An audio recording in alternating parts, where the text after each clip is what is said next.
जाएगा, क्योंकि बहुत सारे मैसेज आ रहे होते हैं। इसलिए हर किसी को वक्त ही मैसेज का जवाब देना मुमकिन नहीं है, इसलिए आपको 24 घंटे के अंदर अंदर मुमकिन कोशिश के साथ आपको जवाब दे दिया जाएगा और आपको ट्रांसफर का टाइम और दिन भी बता दिया जाएगा उसी टाइम ही।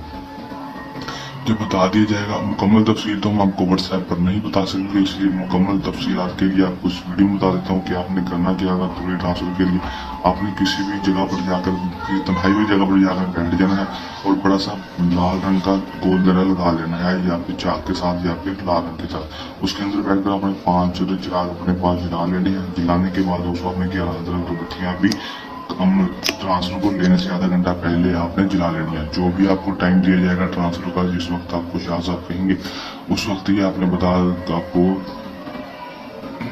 अपने आधा घंटा पहले आपको पता चल जाएगा। मिसाल के तौर पर 10 बजे का ट्रांसफर आपका टाइम दिया गया तो आप